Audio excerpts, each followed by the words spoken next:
Recently, since the date of the occurrence of cash for vote case, there has been a lot of discussion about Section 8 of the AP Reorganization Act 2014.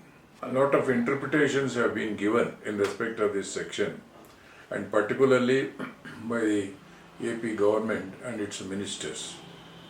Let us see what Section 8 says. After the incident of cash for vote in Hyderabad city,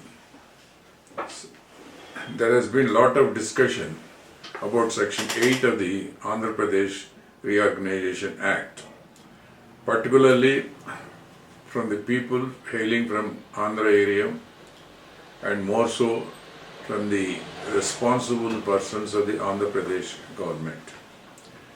They have been interpreting that Section 8 provides special protection for the Seemandhra people and that the governor has powers in respect of the protection of the Seemandhra people staying in Hyderabad. This is totally a misconception.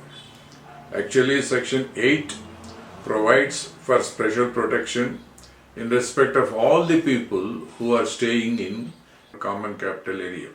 It refers to all people, whether Telangana people, Seemandhra people, or people from other states like Gujarat, Punjab, Kerala, West Bengal. So this gives authority to the governor.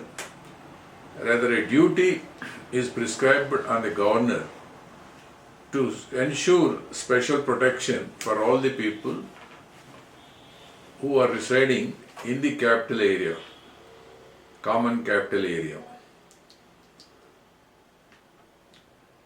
Then, in the discharge of the functions, what the Act says is, in the discharge of his special responsibility for the protection of the peace, liberty and property of the people residing in Hyderabad, he has to consult the Council of Ministers of the state of Telangana. As is provided in the Constitution, the governor does not have, like the president, they have any independent powers. We have adopted parliamentary type of democracy as is existing in the United Kingdom. The entire real power rests on the political executive, that is, who is elected by the people, and the leader who has majority in the assembly is chosen as the chief minister. The Constitution provides that the governor has to consult the Council of Ministers in the case of states. In the case of center, the President has to consult the Prime Minister. Council of Ministers means it's a Prime Minister. So, in exercising the special responsibility, or rather in discharging this special responsibility in respect of the protection of the people who are staying in Hyderabad, the governor is bound to consult the Council of Ministers of Telangana. He is bound by the advice. He can't exercise his independent powers. He can't go beyond the powers, beyond the advice given by the Council of Ministers, because all the actions of the executive are responsible to the legislature. In the legislature, it has to be defended. Only the party in power will be able to defend the actions of the governor in the legislature. Therefore, the governor is bound by the advice of the Council of Ministers.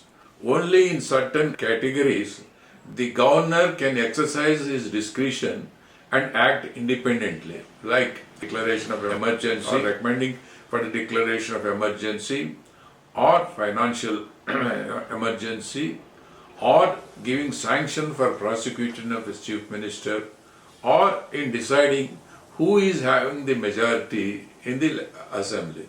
Except these very limited specified matters, the governor has no independent discretion and he is bound by the advice of the Council of the Chief Minister. The Act itself provides that the governor has to consult the Council of Ministers of Telangana. The government of Andhra Pradesh or the Council of Ministers of Andhra Pradesh do not come into picture under Section 8.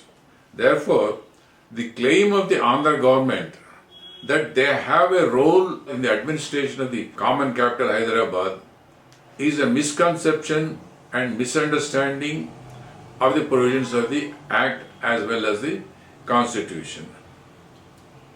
As already said, that the governor has a special responsibility in respect of all the persons who are living in Hyderabad. It is not necessarily in respect of the case of only Simandhra people. The governor has a responsibility for the protection of the people, property and their liberty of all the persons, whether they belong to Simandhra, whether they belong to Telangana, or for that matter, any other state.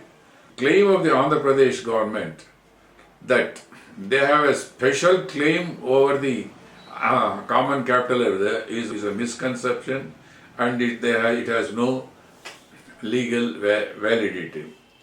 And another thing is, this act is in force since June 2nd last year, 2014.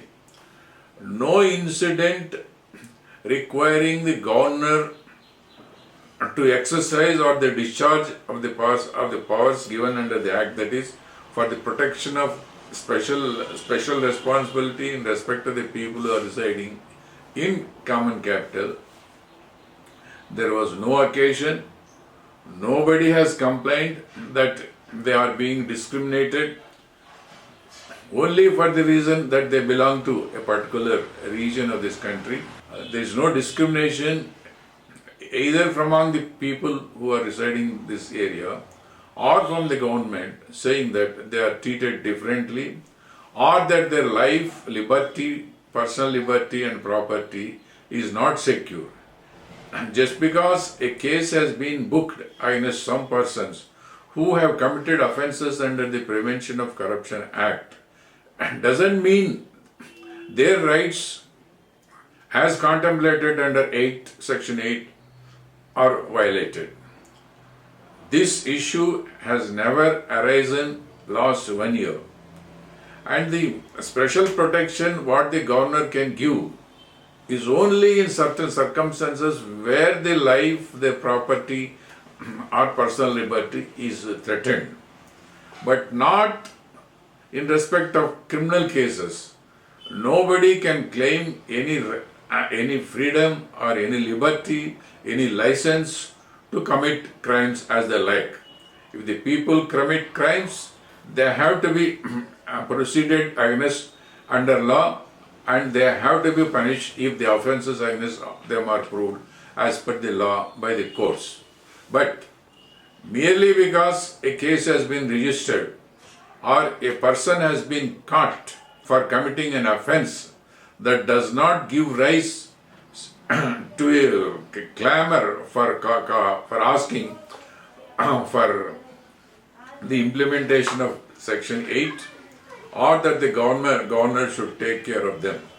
The governor definitely take care when their legitimate rights are violated, not that when they commit crime.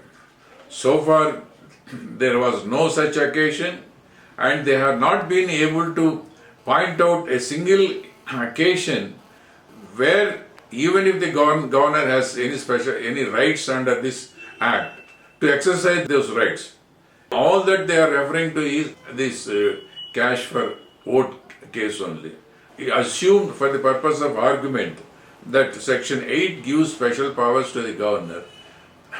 There was no occasion for the governor to exercise or to act under this Section 8 of the State Reorganization Act. Everybody is safe, everybody is free. Here I may have to mention one incident that has recently happened in Vizag. In Vizag, in the presence of ministers, ex-ministers and APNGO leader, a meeting was held. In that meeting, an advocate was requested to address. He came and he started expressing his independent views.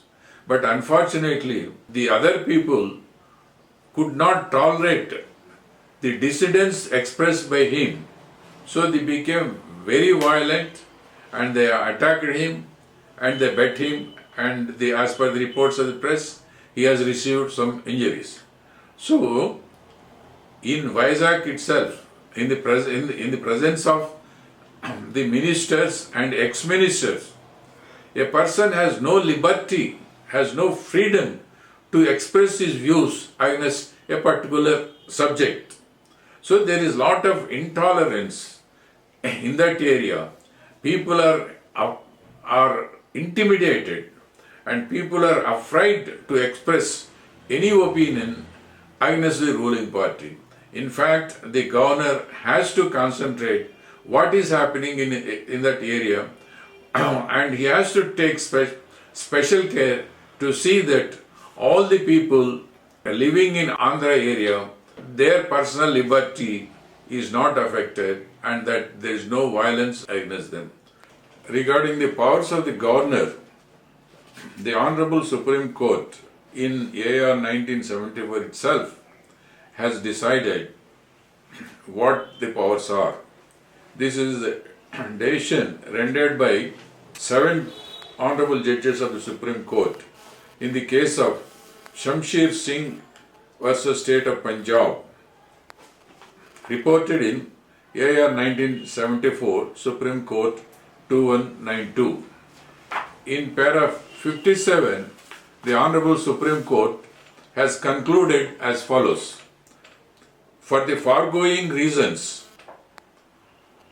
we hold that the President or the Governor acts on the aid and advice of the Council of Ministers, with the Prime Minister at the head in the case of the Union and the Chief Minister at the head in the case of state in all matters, which vest in the executive, whether those functions are executive or legislative in character. Neither President nor the Governor is to exercise the executive functions personally.